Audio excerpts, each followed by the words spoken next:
आज हमारे साथ जो गेस्ट है इनका नाम है दिविक कुमार। राधे राधे। पाकिस्तान का इसमें नंबर आया है चौथा, सबसे पीछे खराब पास। कौन सी नई बात है, पिछले साल भी यही रैंकिंग थी। मेरे ख्याल से पिछले 6-7 सालों से यही रैंक। पाकिस्तान की कोई देश जो है इज्जत नहीं करता है, इसके अलावा कोई वहां पर इनके साथ में रिलेशन अच्छे नहीं करना चाहता। अब सर, आप किसी के घर में जाके उनके बहू बेटियों को छेड़ेंगे तो वो आपको बख्शेगा थोड़ी ना, चाहे वो मुसलमान मुल्क हो, चाहे कहीं यहूदियों का, चाहे अंग्रेजों का हो। वो रो रो कर ये बता रही थी कि हमारे देश के पासपोर्ट की कोई वैल्यू। जो टाइम था ना फबा कमर का, ये 5-6 साल पुरानी या 7 साल पुरानी बात है। तब होता था वेस्टर्न कंट्रीज और यूरोपियन कंट्रीज वो करती थी। आज के वक्त में दुबई एयरपोर्ट पे उतरे, पाकिस्तानियों की दुबई एयरपोर्ट पे भी कोई इज्जत नहीं है, सऊदी के एयरपोर्ट पे इज्जत नहीं है, दोहा इंटरनेशनल एयरपोर्ट पे इज्जत नहीं है। हम इतना दूर जाने की जरूरत ही नहीं है कि अमेरिका और वो क्या करते हैं। अमेरिका में तो हमारे एक्स प्राइम मिनिस्टर शायद खाकान अब्बासी की तो पैंट भी उतरवाई है। आप इतना दूर ही ना जाए।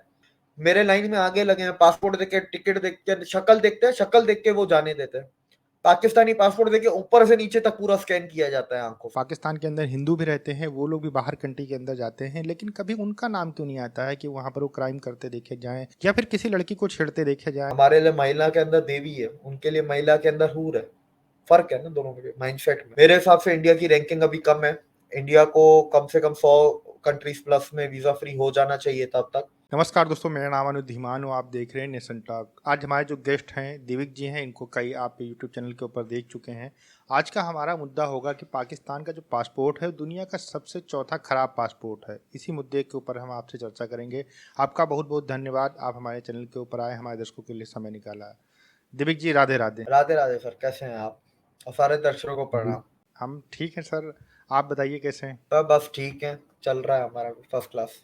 अच्छा सर, अभी एक वर्ल्ड रैंकिंग पासपोर्ट की जारी हुई है जिसमें जो है पाकिस्तान का सबसे खराब पासपोर्ट चौथे नंबर के ऊपर आया हुआ है। मतलब पीछे से अगर देखा जाए तो चौथा स्थान पाकिस्तान को मिला हुआ है।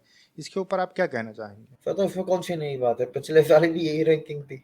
मेरे ख्याल से पिछले 6-7 सालों से यही रैंकिंग है। अफगानिस्तान, सीरिया और इराक के बाद मेरे ख्याल से पाकिस्तान आता था। यही रैंकिंग है स्टार्टिंग से, काफी टाइम हो गया, 6-7 साल हो गए यही सुनने में आ रहा है। तो इसमें तो सर कोई नई बात नहीं है। लेकिन एक चीज है कि इसमें बहुत सारे पैरामीटर्स होते हैं रैंकिंग के। मोस्टली लोगों को लगता है कि भाई वीजा फ्री ट्रेवल की एक ही पैरामीटर है, एक नहीं है, हजारों पैरामीटर होते हैं। तो पाकिस्तान के एक अगर पैरामीटर की अगर मैं बात करना चाहूँ, जो सबसे इम्पोर्टेंट या मुझे इम्पोर्टेंट लगता है, मेरे लिए इम्पोर्टेंट है, वो है कि कितने पाकिस्तानी जो पाकिस्तानी पासपोर्ट पे बाहर जाते हैं और जेलों में है। ये भी एक पैरामीटर है। और ये कोई एक मुल्क या दो मुल्क नहीं, चाइना में भी है तो गल्फ कंट्रीज में भी है। लीबिया में सर 15,000 पाकिस्तानी जेल में, 15,000 एक लीबिया। मुल्क में। लीबिया में ये जो इलीगल माइग्रेंट्स होते हैं वो पहले लीबिया तो लीगली जाते हैं, फिर लीबिया से ये शिप्स में बैठ के आगे जाते हैं। तो अभी ये जो लीबिया जाते हैं, जो इनको एजेंट लेके जाते हैं, उन एजेंट्स ने क्या किया, लीबिया तक लेके गए, वहां पर उनको छोड़ दिया, भाग गए। तो लीबियन अथॉरिटीज ने उठा के जेल में डाल दिया। तो 15,000। अब ये वे एक मुल्क की बात कर रहा हूँ, ऐसे तो अब दुनिया के हर मुल्क में ही भरे पड़े। तो ये भी एक पैरामीटर है कि आपके पासपोर्ट होल्डर्स दुनिया में जाके क्या करतूतें कर रहे हैं और दूसरे मुल्कों में क्या चीजें कंट्रीब्यूट कर रहे हैं। तो ये एक बहुत बड़ी बात होती है। अब रिसेंटली हमने यूके का, ग्रीस का, टर्की का, इन 3 मुल्कों में तो गेट आउट पाकिस्तानी चला। यूएई में तो जो भीख मांगने वाला सिस्टम था तो उसके ऊपर सख्तियां हुई कि 5,000 धर्म आएंगे और पाकिस्तान के 13 शहरों के रिहायशियों को तो वीजा ही नहीं देंगे, और जो बाकियों को देंगे उनमें भी 5,000 धर्म पर पर्सन होना चाहिए। न्यू बॉर्न बेबी है तो उसका भी 5,000 धर्म कैश में आपके पास। कार्ड भी नहीं मानेंगे, डेबिट कार्ड, क्रेडिट कार्ड भी नहीं, कैश आपको लेके जाने हैं।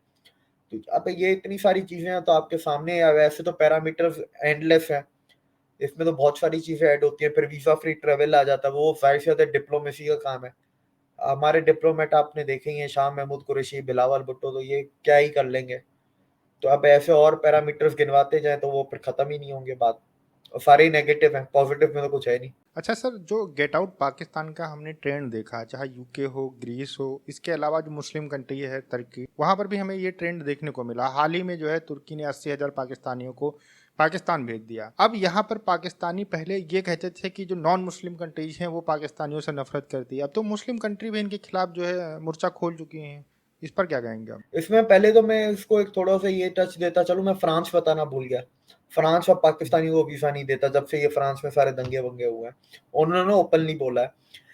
ये जो टर्की की अगर मैं बात करूं सर, टर्की में दो चीजें थी जो मुझे बड़ी एक हैरान कुन लगी कि पहली दफा जो 7-8 महीने पहले चला था गेट आउट पाकिस्तानी, वो गवर्नमेंट ने चलाया था, लेकिन अभी जो जून में चलाया है ये वहां की अवाम ने चलाया है, वहां के टर्किश जी ओरिजिन लोगों ने चलाया है। और अगर आप सारे मुल्कों में गेट आउट पाकिस्तानी का कॉमन फैक्टर अगर आप निकालें, कॉमन फैक्टर क्या है? Gang rape, molestation, sexually harassment, domestic violence against women, ये और आपके ये जो मॉर्फ फोटोग्राफ्स होते हैं, ब्लैकमेलिंग होती है, पोर्नोग्राफी जो होती है, घूम फिर के सारे, मतलब मेजोरिटी की बात कर रहा हूँ, मेजोरिटी क्राइम्स इनके वुमेन रिलेटेड ही हैं। अब सर आप किसी के घर में जाके उनके बहू बेटियों को छेड़ेंगे तो वो आपको बख्शेगा थोड़ी ना, चाहे वो मुसलमान मुल्क हो, चाहे कहीं यहूदियों का, चाहे अंग्रेजों का हो, वो थोड़ा बख्शेंगे। आप उनके मुल्क में इलीगली भी जा रहे हैं, लीगली जा रहे हैं, वो आपको रिहाइश भी दे रहे हैं, सिटीजनशिप भी दे रहे हैं, आपको इकोनॉमिक अपॉर्चुनिटीज भी दे रहे हैं, और आप उनके साथ आखिर में क्या कर रहे हैं? आप उनके घर में क्या गंद फैला रहे हैं? क्या कंट्रीब्यूट उनकी सोसाइटी में कर रहे हैं? तो अब ये जितने भी मुल्क में गेट आउट पाकिस्तानी चला, जो ट्रेंड ये 4 मुल्कों में, सर इन 4 मुल्कों में ये चीज एक बड़ी कॉमन है। और मुसलमानों मुल्क की अगर यूएई की बात करें तो उधर भीख का बड़ा हिसाब किताब है।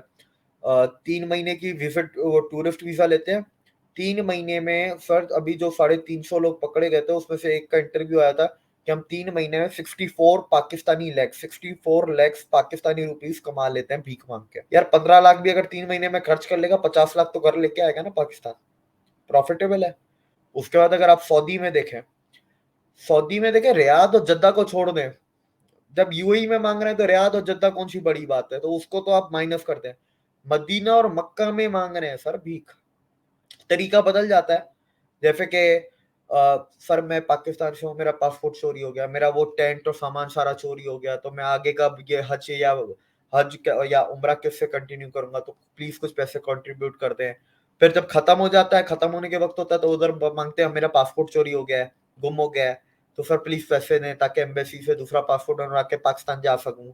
इस तरीके से भीख मांगते हैं उधर।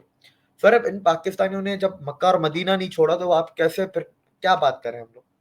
और आप ये भी देखें कि मई में 34 पाकिस्तानी अरेस्ट हुए थे 2 हफ्तों में। अच्छा ये डेटा भी मैं सिर्फ 2 हफ्तों का दे रहा हूँ, मई के पूरे महीने में कितने हुए वो भी मुझे नहीं पता। तो 2 हफ्तों में सिर्फ भीख मांगने में, मक्का में भीख मांग रहे थे इसलिए वो अरेस्ट हो गए। और उसके बाद आप देख लें सऊदी में सबसे ज्यादा सर भी तो पाकिस्तानियों के कलम होते हैं, और सबसे ज्यादा जेलों में पूरे गल्फ कंट्रीज की अगर बात करें तो सबसे ज्यादा जेलों में भी पाकिस्तानी है। 12,000 लोग हैं, सारे ये 6-7 मुल्क जितने भी हैं गल्फ के मिला के 12,000 लोग हैं पाकिस्तानी जेलों में। अच्छा सर, पाकिस्तान के अंदर लड़कियां नहीं हैं क्या कि जब ये दूसरे देशों में जाते तो वहाँ की लड़कियों को असॉल्ट करते हैं? क्योंकि पाकिस्तानी अक्सर ये करते देखे जाते हैं कि वो लड़कियों को हरेस करते हैं, सेक्सुअल हरेसमेंट करते हैं और वो पूरा ग्रुप बनाकर करते हैं। तो पाकिस्तान के लिए लड़कियां नहीं है क्या? इनको यहाँ पर लड़कियां मिलती नहीं जो दूसरे देश में जाते हैं और वहाँ के जो बहू बेटियां हैं उनको परेशान करना शुरू कर देते हैं? पर देखिए वही बात है ना, बदतर हूरों के जब आप सपने दिखाते हैं, आपके पाकिस्तान में को एजुकेशन को हराम माना जाता है, मतलब फाशियत समझा जाता है, फिर आप बदतर हूरों के सपने दिखाते हैं। ठीक है, आप पाकिस्तान में लव मैरिज का कॉन्सेप्ट नहीं है, होती है लेकिन वो एलीट खानदानों में, एलीट खानदान होते ही 1%, तो 1% को क्या ही काउंट करें, 99% ज्यादा इंपॉर्टेंट है, तो उसमें लव मैरिजेस नहीं होती, उसमें फिर आपके ऑनर किलिंग्स होती हैं। तो आप समझे ऐसे माहौल में जो बंदा बड़ा हो रहा है स्कूल टाइम से लेके जो आपके ये वर्किंग एज तक आता है 24-25 का, उसके अंदर सर क्या मेंटेलिटी होगी लड़कियों को लेकर? फिर ये मेल डोमिनेटेड, सिर्फ एक देखिए मेल डोमिनेटेड सोसाइटी तो दुनिया की बहुत है, वेस्टर्न कंट्रीज भी मेल डोमिनेटेड है, पर उधर मेल डोमिनेंस को प्रमोट नहीं किया जाता। पाकिस्तान में मेल डोमिनेंस को प्रमोट अलग से किया जाता है। तो अब उसके साथ अब ये सारी चीजें मिला है, एजुकेशन भी मिला है, आपका वो बत्तर हूरो वाला कॉन्सेप्ट भी है, तो ये भी दिमाग आपका वही सोचेगा ना, हवस, लस्ट, तो वो अब कहाँ निकालेंगे? पाकिस्तान में तो निकाल नहीं सकते, तो जाहिर सी बात है बाहर जाके निकालेंगे, और बाहर जाके क्या फिर इनको एक एक्स्ट्रा एक्सपोजर मिल जाता है ना। पाकिस्तान में तो बुरके वाली नसीब भी नहीं होती, बाहर जाके आपको बिकनी में देखने को मिल रही है, तो दिमाग तो खराब होता है। फिर आप देखें सोसाइटी में जब आप अपने घर में इज्जत नहीं करते, घर की बात कर रहा हूँ मुल्क की भी नहीं, जब आप अपने घर के अंदर औरतों की इज्जत नहीं कर रहे अपनी फैमिली की, तो आप एक स्ट्रेंजर कंट्री में एक दूसरे रिलीजन की, एक स्ट्रेंजर वुमेन की जो आपके ख्यालात से बिल्कुल ही अलग है, ठीक है, उनका कल्चर, उनका ट्रेडिशन, उनका लाइफस्टाइल, आप उनकी इज्जत कैसे करेंगे? और आप कैसे एक्सपेक्ट करते हैं कि वो आप इज्जत करेंगे? एक्सपेक्ट करना भी गलती है कि हम एक्सपेक्ट क्यों कर रहे हैं, जब ये अपने घर में नहीं कर सकते अपने घर वालों की। अच्छा सर, जब ये लोग बाहर जाते हैं किसी वेस्टर्न कंट्रीज के अंदर जाते हैं, यूरोपियन कंट्री में जाते हैं, तो वहाँ पर लड़कियाँ जो हैं शॉर्ट्स में, छोटे छोटे कपड़े में इनको दिखती हैं। तो कहीं इनको ये एहसास तो नहीं हो जाता है कि जैसे मौलाना साहब ने हमें 72 हूरें बताई थी एकदम वैसे ही दिख रही हैं, तो ये सब हमारी लड़कियां हैं, इनके साथ जाया जैसा करो, कोई दिक्कत नहीं है, कोई प्रॉब्लम नहीं होने वाली है। सर इनके दिमाग में कहीं ना कहीं कुछ, सबके तो नहीं बोलूंगा लेकिन कुछ लोगों के दिमाग में ये होता है कि जन्नत में जाके ये करना है तो फिर इधर ही कर लेते हैं। तो ये एक इशू रहता है इनका, ये इनका एक मसला है। और देखिए माइंडसेट आपका बन ही जाता है ना, आपका ब्रॉटअप ही आप देखें ना बचपन के ऊपर तक, जब जैसे जिस परवरिश में और जिस माहौल में वो बड़े हो रहे हैं, तो उसका एंड रिजल्ट आप क्या एक्सपेक्ट करते हैं। दिव्य भाई, एक मेरे पाकिस्तानी एक्ट्रेस हैं जो इंडिया में पहले काम करती थी, एक इंग्लिश मीडियम फिल्म आई थी उसमें उन्होंने काम किया था। तो वो जब बाहर विदेश में शूटिंग के लिए जा रही थी तो उनको जो है उनका पासपोर्ट देखकर उनको रोक लिया गया और जितने भारत के लोग थे उनको जाने दिया गया। तो वो वहाँ पर रो रो के बता रही थी कि हमारे पासपोर्ट की और पाकिस्तान की कोई वैल्यू नहीं है, हमको 3 घंटे रोक कर चेकिंग किया गया, हमसे क्वेश्चन पूछे गए, और जो भारत के लोग थे उसमें मुस्लिम भी थे, वो आराम से चले गए, उनको कोई दिक्कत नहीं हुई। तो ये चीज़ें जो है पाकिस्तान के लोग समझते क्यों नहीं है? क्योंकि सर पाकिस्तानी लोगों को अभी भी झूठ पढ़ाया जा रहा है कि आज की अखबार भी उठा के आप पढ़ेंगे तो वो ये कि इंडिया में 25-26 आज़ादी की तहरीकें चल रही हैं, आज गरीबी से लाखों लोग मर गए। तो आज जब यही माहौल है तो आप क्या एक्सपेक्ट करते हैं, ये आज की अखबार में उर्दू और सिंधी की अखबारों में लिखा हुआ आता है, तो आप इससे आप ज्यादा एक्सपेक्ट कुछ भी ना करें। बात देखें वो ट्रेवल करते हैं आजकल, वो टाइम आया, ये देखें वो जो टाइम था ना सबा कमर का, ये 5-6 साल पुरानी या 7 साल पुरानी बात है, तब होता था वेस्टर्न कंट्रीज और यूरोपियन कंट्रीज वो करती थी। आज के वक्त में दुबई एयरपोर्ट पे उतरे, पाकिस्तानियों की दुबई एयरपोर्ट पे भी कोई इज्जत नहीं है, सऊदी के एयरपोर्ट पे इज्जत नहीं है, दोहा इंटरनेशनल एयरपोर्ट पे इज्जत नहीं है। हम इतना दूर जाने की जरूरत ही नहीं है कि अमेरिका और वो क्या करते हैं। अमेरिका में तो हमारे ex prime minister Shahid Khaqan Abbasi की तो पैंट भी उतरवाई है, आप इतना दूर ही ना जाए। और सबा कमर तो वेस्टर्न कंट्री का वो एग्जाम्पल दे रही थी, जॉर्जिया का, कि हम तिब्लिसी जा रहे थे, तिब्लिसी जॉर्जिया में। लेकिन आप गल्फ कंट्रीज को उठा लें, गल्फ कंट्रीज वाले हमें नहीं बख्शते सर। मैं बहुत ट्रेवल करता हूँ इंटरनेशनली, वो जो स्कैन होता है ना ऊपर से नीचे, पाकिस्तानी पासपोर्ट, मेरे लाइन में आगे लगे हैं, पासपोर्ट देख के, टिकट देख के, शक्ल देखते हैं, शक्ल देख के वो जाने देते हैं। पाकिस्तानी पासपोर्ट देके ऊपर से नीचे तक पूरा स्कैन किया जाता है आंखों से। वो सर फिर जिल्लत तो आपको होगी ना। फिर आप, वही बात है ना कि आपके पासपोर्ट होल्डर्स जो यहाँ से गए हैं, उन्होंने दूसरे मुल्कों को क्या दिया, क्या कंट्रीब्यूट किया, किसी भी फील्ड में उठा लें। अगर आप पढ़ाई ले चले, कोई जॉब करने भी गया तो वो जॉब में भी उसने कौन से 30 मार खान कर लिए, तो जॉब में भी पता नहीं क्या 50 तो उसकी हरकतें होती है, 50 इंक्वायरियां बैठी हुई होती हैं। तो आप, वही बात है ना, आपको इज्जत बनानी पड़ती है, इज्जत आप खरीद नहीं सकते। तो हमने इज्जत ही हमने नहीं बनाई कभी 75 साल में, उल्टा गवाही जो थी अच्छी खासी वो गवा दी। अब पाकिस्तान का अगर जैसे मैं एग्जाम्पल दूं, पाकिस्तान के पासपोर्ट पे 33 वीजा फ्री डेस्टिनेशन है। अब वो 33 वीजा फ्री कंट्रीज में से अगर आप आधी से ज्यादा कंट्रीज ऐसी हैं जहां पर जंगें चल रही हैं, सूडान, कॉन्गो, कौन जाएगा उधर, सूडान कॉन्गो जंगों के बीच में। उधर सालों से ही कॉन्गो और रवांडा में तो आप देखें ना, कब से 92 93 से चल रही है जंग, अभी तक खत्म ही नहीं हुई है। तो वो तब से जंग के हालात में है मुल्क। अब ऐसे मुल्कों को वीजा फ्री दिया हुआ है, तो वो मैं कहता हूँ ये भी क्यों दिया है, ये भी खत्म ही कर दो, पूरा ही नीचे ले आओ। अच्छा, कुछ पाकिस्तानी कहते हैं कि हम दुनिया के सबसे अजीम तरीन कौम है, हमारा जो देश है वो बहुत ही अच्छी लोकेशन के ऊपर है, और इससे जो है दुनिया बिना पाकिस्तान के चल ही नहीं सकती है, पाकिस्तान इतनी अच्छी जगह के ऊपर है, अल्लाह ने हमें इतना अच्छे से बनाया है। तो ये सारी चीज़ें जब इनके दिमाग के अंदर डाली जाती है तो ये दुनिया नहीं देखते हैं कि इनको कोई पूछने वाला नहीं है, कोई इनकी इज्जत नहीं करता है, इनके लोग जाते हैं उनकी चेकिंग की जाती है, फिर भी ये सब बड़ी बड़ी बातें पाकिस्तान के अंदर लोग मान लेते हैं। सर ये वो लोग बोलते हैं जो अपने शहर से बाहर नहीं गए।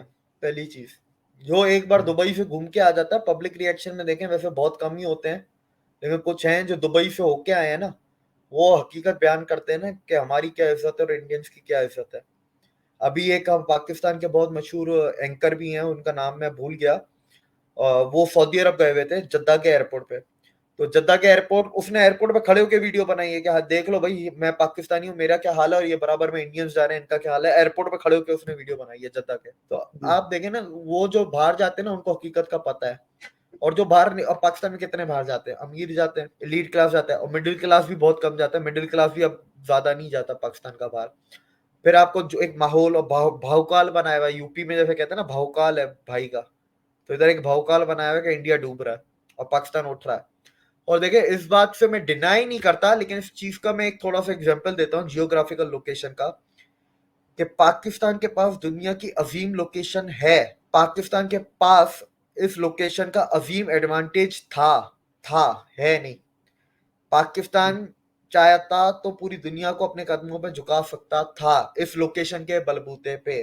ट्रेड के लिए, वैसे होता है ट्रेड के लिए झुका सकता था, ये नहीं कि राजा बन जाता दुनिया का। लेकिन आज के वक्त में अब सिर्फ लोकेशन रह गई, उस लोकेशन का वो फायदा, वो एडवांटेज अब वो नहीं रहा। लोगों को समझ में आ गया कि आईएनएफटी है। लोगों को समझ में आ गया कि ईरान का भी बॉर्डर अफगानिस्तान और सेंट्रल एशिया से मिलता है, अजरबैजान से। लोगों को समझ में आ गया है कि ईरान में एक खुमैनी का ही मसला है। ठीक है, ईरान में क्या मसला है? ईरानी लोग कभी मसला नहीं रहे, ईरान में खुमैनी मसला है।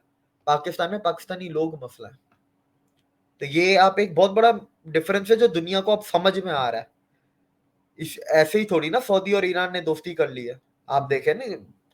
अच्छा, आपको एक और बात बताऊं, ईरान और सऊदी अरब, मतलब आप ये समझें पर्शियन एम्पायर और अरेबियन एम्पायर, इसको फिलहाल रिलीजन को आप हटाए, ये 2500 साल पुराना मसला है। इस्लाम आने से भी 1000 साल पुराना मसला है।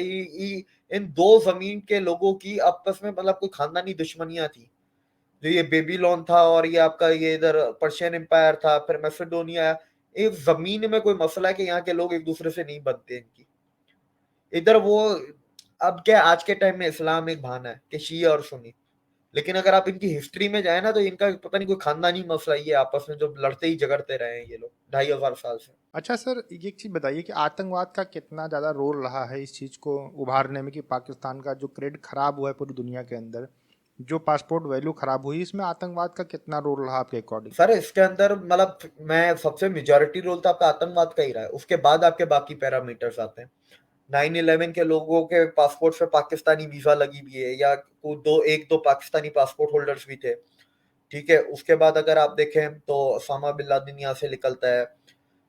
300 टेररिस्ट ऑर्गेनाइजेशन इस पाकिस्तान में थी एक वक्त में, एक वो वक्त था। और आज की अगर हम बात करें तो आज भी करीब 89 के 82 टेररिस्ट ऑर्गेनाइजेशन आज भी हैं पाकिस्तान में, according to United Nation Security Council list. उसके बाद अगर हम आगे चलते जाएं तो देखें फिर 7/7 जो हुआ था लंदन में, उसके अंदर भी पाकिस्तानी इन्वॉल्व थे। जर्मनी में बम ब्लास्ट हुआ, उसके अंदर भी पाकिस्तानी इन्वॉल्व थे। तो आप देखें ना, पहले तो दुनिया के पावरफुल मुल्कों में पाकिस्तानी इन्वॉल्व थे। उसके बाद आपका 26/11 होता है मुंबई का, उसके अंदर पाकिस्तानी इन्वॉल्व थे। तो जाहिर सी बात है टेररिज्म ने एक बहुत अच्छा, ये छोड़े मैं आपको एक और बड़ी बात बताता हूँ। यूएनएससी की जब मैं लिस्ट पढ़ रहा था, टेररिस्ट के नाम आए कि भाई कहाँ का है, बोको हराम का है, कहाँ का है, सूडान का है, करंट लोकेशन पाकिस्तान। मतलब जिस वो तक तंजीम किसी और मुल्क की, किसी और कॉन्टिनेंट की, वो लड़ उतर रहा है छुपा हुआ पाकिस्तान में। तो वैसी बात है, फिर दुनिया तो करेगी ना। अच्छा सर, आने वाला जो समय है उसमें पाकिस्तान की दुनिया के अंदर कोई इज्जत होगी, उसके जो पासपोर्ट की रैंकिंग थोड़ी सुधरेगी या नहीं सुधरेगी, आपको क्या लगता है? सर देखें, जब भी कोई मुझसे ये ऐसा सवाल पूछता है आने वाले वक्त में पाकिस्तान का क्या होगा, चाहे इकोनॉमी को लेके, चाहे पॉलिटिक्स को लेके, या आर्मी को लेके, कश्मीर को लेके, अभी आपने जैसे पासपोर्ट को लेके पूछा, एजुकेशन के बारे में। सर देखें, कोई चेंज किसी भी चीज में नजर आएगा तो मैं बोलूंगा ना कोई चेंज होगा। कोई पॉलिसी तो चेंज हो नहीं रही, ना हरकतें चेंज हो रही हैं। ठीक है, ना इनका रूटीन चेंज हो रहा है, ना लोग चेंज हो रहे हैं। वही तीन खानदान तीन पॉलिटिकल पार्टीज ऊपर चढ़ी हुई है, वही इंटरफेरेंस चल रहा है। तो फिर मैं कैसे बोलूं कि वही चेंज होगा? जैसा चलता आया है वैसा ही चलता रहेगा। और कुछ अगर एक दो कोई बेवकूफ आ गया, अगर बिलावल भुट्टो या इमरान खान दोबारा आए तो इससे भी नीचे जाएगा। भारत का अगर पासपोर्ट रैंकिंग में देखा जाए तो पिछले साल से अब तक 7 जो है स्थान सुधार हुआ है। पहले 87 पे था, अब 80 पे आ चुका है। पाकिस्तान का जो है एक पायदान जो है नीचे चला गया है और पीछे चला गया है। तो ये क्या दिखाता है कि भारत जो है आने वाले समय के अंदर अपनी स्थिति और सुधार सकता है, और पाकिस्तान के जो 3 देश पीछे हैं, क्या वो नंबर 1 पे जा सकता है वहाँ पर भी, मतलब वरिष्ठ पासपोर्ट में? देखिए नंबर 1 में तो पाकिस्तान नहीं जाएगा, जाहिर सी बात है। उसकी तो क्लियर कट वजह है कि वो जो उसके पाकिस्तान में जो 3 मुल्क है, वो 3 मुल्कों में ओवरऑल जंगें हुई हैं, और तीनों मुल्कों में नेटो की एक हिस्ट्री रही है। फिर जहाँ नेटो गया है तो वो फिर मुल्क ही तबाह हो जाते हैं, क्लस्टर बम ही इतने मारते हैं वो लोग बेचारे। लेकिन अगर हम इंडिया की बात करें, मेरे हिसाब से इंडिया की रैंकिंग अभी कम है। इंडिया को कम से कम 100 कंट्रीज प्लस में वीजा फ्री हो जाना चाहिए तब तक, और इसके अंदर उसको कहीं ना कहीं 50s में इंडिया की रैंकिंग होनी चाहिए थी। पर उम्मीद करते हैं कि नेक्स्ट 2-3 साल में हमें ये अच्छी खबर मिलेगी सुनने को कि अब बड़े बड़े जंप मारेगा। जैसे ये बड़ा जंप था ना 87 से 80, तो शायद अब आपको आने वाले वक्त में, क्योंकि एज पर रिपोर्ट्स बिम्स्टेक की अभी जो मीटिंग हुई थी आपकी दार्जिलिंग में हुई थी कि कोलकाता में हुई थी, तो उधर भी यही बात हुई थी कि पूरा बिम्स्टेक का सिंगल वीजा होना चाहिए, ठीक है। और दूसरा, यूरोपियन यूनियन के साथ जो एफटीए है, या अफ्रीकन यूनियन के साथ एफटीए, जीसी कंट्रीज के साथ एफटीए की जो बातें चल रही हैं, आसियान कंट्रीज के साथ जो एफटीए की बात इंडिया की चल रही है, हर जगह दो चीजें बड़ी कॉमन है, एक वीजा और दूसरा आपका इंडियन रुपी ट्रेड, ठीक है। तो जाहिर सी बात है, इसको कहा एफटीए को फाइनल होने में 3-3, 4-4 साल लग जाते हैं। तो मैं इसीलिए कह रहा हूँ कि आने वाले 3-4 सालों में इंडिया को खबरी, अच्छी खुशखबरी पासपोर्ट के हवाले से भी मिलेगी। और मेरे हिसाब से आज के वक्त में भी इंडिया पीछे है, इंडिया की कम से कम रैंकिंग 50s में होनी चाहिए थी, 100 प्लस कंट्रीज इसको फ्री होने चाहिए थे। पर ये है कि चलो कोई बात नहीं, आने वाले वक्त में एटलीस्ट इंडिया उस पर काम तो कर रहा है, नजर तो आ रहा है कि चलो काम तो कर रहा है।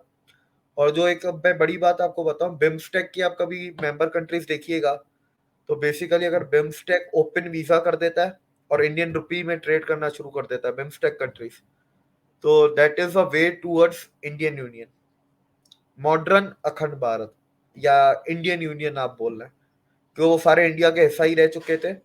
और पाकिस्तान और अफगानिस्तान को छोड़ के बाकी सारे सार्क के मुल्क आपके बिम्स्टेक में, तो आप इस चीज को भी ध्यान में लेके चले। अच्छा सर, जो ये रैंकिंग आती है पाकिस्तान के, कुछ लोग कह रहे थे ये तो यूरोपियन देश हैं, अमेरिका ने इसने जारी की है और ये काफिर हैं, ये हमारे दोस्त नहीं है, हमेशा जो है पाकिस्तान को नीचा दिखाने की कोशिश करते हैं, इसलिए कम में डाला गया है। तो ये लोग मानने को तैयार ही नहीं होते हैं कि अरे यार ये तो मतलब अमेरिका ने बनाई है या फिर कोई यूरोपियन संगठन ने बनाई है, तो ये तो बेकार ही होगी, ये तो पाकिस्तान के दुश्मन है, तो पाकिस्तान को अच्छा दिखा ही नहीं सकते हैं। कुछ पाकिस्तानी ये भी सोच रखते हैं। पर वही बात है ना, मैंने जो आपको लास्ट टाइम हमने बात की, पाकिस्तानी में ना कॉमन सेंस है, ना क्रिटिकल थिंकिंग है, ना लॉजिक रीजनिंग है, ठीक है। अमेरिका ने रिपोर्ट बनाई है, जो अमेरिका ने रिपोर्ट में लिखा हुआ है वो पाकिस्तान के फॉरेन अफेयर्स मिनिस्ट्री की एक वेबसाइट है, उस वेबसाइट पे जाके देख लो तुम्हारे पासपोर्ट पे कितने मुल्क अलाउड है।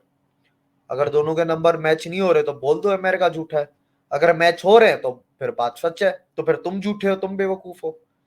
कॉमन सेंस नहीं है सर पाकिस्तान में। पाकिस्तान में अब इस हद तक लोग चले गए हैं, आप उनके एक होता है मुंह जुबानी बताना, मोबाइल पे दिखाना, मैं उनको अगर सर्टिफाइड कोई ओरिजिनल डॉक्यूमेंट भी हाथ में दे दूंगा ना, वो नहीं मानने वाले। वो अलग ही लेवल पे चले गए हैं पाकिस्तानी, इनका वो दिमाग खत्म हो चुका है। वो जो कहावत थी ना कि दिमाग घुटनों में है, मुझे लगता है घुटनों में भी नहीं है, कम से कम उन लोगों का दिमाग तो होता है चाहे कहीं पे भी हो, सर में नहीं तो घुटनों में, इनका तो घुटनों में से भी नहीं है, पता नहीं कहाँ है इनका, ये अलग लेवल पे है। ये सारी चीज़ें दिखाती हैं कि दुनिया के अंदर पाकिस्तान की कितनी इज्जत है, और जो लोग हैं उनको क्या अपने देश के ऊपर प्राउड करने के लिए क्या चीज़ें पूरी दुनिया के अंदर उनके देश के बारे में समझी जाती हैं। पाकिस्तान के लोगों की जिम्मेदारी नहीं बनती है कि वो लोग अपने देश के लिए कुछ अच्छा करें, जिससे कम से कम उनके जो छवि बनी हुई है कि वो जब आएंगे हमारे देश के अंदर तो सेक्सुअल असॉल्ट करेंगे, काम नहीं करेंगे, हमारे लिए दिक्कत पैदा करेंगे। तो ये सारी चीज़ें ना करके पाकिस्तान अपनी इमेज को थोड़ा सुधार नहीं सकता है? उनके जो लोग हैं पाकिस्तान के, उनकी भी जिम्मेदारी बनती है। पर देखें, अब जो पहले क्या होता है कि पहले आपकी लोग जाके इज्जत मनाते हैं तो गवर्नमेंट उसके ऊपर काम करती है, जैसे इंडिया है, ठीक है। इंडियंस ने जाके इज्जत बनाई मुल्क की तो उसके ऊपर गवर्नमेंट ने काम किया। पाकिस्तान में अब वो नहीं है, अब ये इस लेवल पे पहुंच गया है कि पहले तो गवर्नमेंट को काम करना पड़ेगा, फिर जाके लोगों को दोबारा से जीरो से इज्जत बनानी पड़ेगी। ये 30-40 साल का प्रोसेस है सर। इसके लिए आपको पहले तो एजुकेशन सिस्टम बदलना पड़ेगा, एजुकेशन सिस्टम बदलेगा, माइंडसेट बदलेगा, काबिल लोग होंगे तो वो बाहर जाके कोई कंट्रीब्यूट भी करेंगे, नहीं तो यही उल्टे सीधे काम ही करेंगे, या जेलों में पड़े रहेंगे या औरतों को बैठ के छेड़ेंगे। तो पहले तो आपको, पहले अब क्या रिवर्स हो चुका है, अब गवर्नमेंट काम करेगी पहले तो, कि जो बाकी पैरामीटर्स हैं कि डेवलप कंट्री है, टेररिज्म है, पहले तो कंट्री को काम करना है, डिप्लोमेसी को स्ट्रांग करो।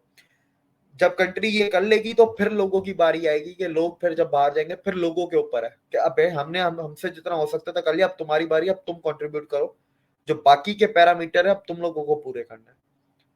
इंडिया में सर उल्टा हुआ अच्छा। ना, इंडियंस जब 47 से बाहर गए, पहले इंडियंस ने कंट्रीब्यूट किया दुनिया में, फिर गवर्नमेंट ने उसके ऊपर काम किया, उन्होंने गवर्नमेंट को मजबूर कर दिया कि हमारे ऊपर काम करो। तो फर्क है ना जी। सर, डायस्पोरा में भी फर्क होता है ना। अच्छा सर, पाकिस्तानी हिंदू भी तो पूरी दुनिया के अंदर जाते हैं, लेकिन उनका कभी नाम नहीं आता है कि जो सेक्सुअल असॉल्ट में लोग पकड़े गए हों इसमें कोई पाकिस्तानी हिंदू का नाम हो। ऐसा क्यों होता है भाई? आप वही एजुकेशन लेते हैं, उसी देश के अंदर रहते हैं, लेकिन आप लोग जब बाहर जाते हैं, पाकिस्तानी हिंदू जब बाहर जाते हैं तो क्राइम नहीं करते हैं, अपना आराम से काम करते हो, अपनी ज़िंदगी बिताते हैं और जिस देश के अंदर रहते हैं उस देश के लिए काम करते हैं। सर इसके मैं आपको 2 पॉइंट बताऊंगा। पहली चीज तो हम सेफ्टी एंड सिक्योरिटी के लिए जाते हैं, तो वैसी बात है, हमारा ध्यान उधर ही होता है कि अपना जी। सिक्योर करो अपनी लाइफ को, अपनी फैमिली को, अपने फ्यूचर को, कैरियर पे काम करो, पैसा ऐसा कमाओ, ठीक है, पहली चीज। और दूसरी चीज की एक बात करूंगा सर, जब हमारे घर में एक महिला को सरस्वती भी है, वो लक्ष्मी भी है, वो अन्नपूर्णा भी है, तो हमारा माइंडसेट, हमारी अपब्रिंगिंग अलग है। हमारे लिए महिला के अंदर देवी है, उनके लिए महिला के अंदर हूर है। फर्क है ना दोनों के माइंडसेट में। दिविक जी, आपका बहुत बहुत धन्यवाद। आपने हमारे लिए समय निकाला, हमारे दर्शकों के लिए समय निकाला। आपने बहुत ही अच्छे से सारे क्वेश्चंस के जवाब दिए, खुलकर बात की, उसके लिए भी आपका बहुत बहुत धन्यवाद। जी शुक्रिया मुझे बुलाने के लिए अनुज जी। राधे राधे। दोस्तों, आपको वीडियो कैसा लगा हमें कमेंट सेक्शन में जरूर बताइएगा। अगर आप कोई टॉपिक पर इंटरव्यू देखना चाहते हैं दिविक जी के या फिर किसी और के साथ, तो भी हमें कमेंट सेक्शन में बता सकते हैं। हम आपसे मिलते हैं नए वीडियो के साथ। नमस्कार, धन्यवाद, जय हिंद, जय भारत।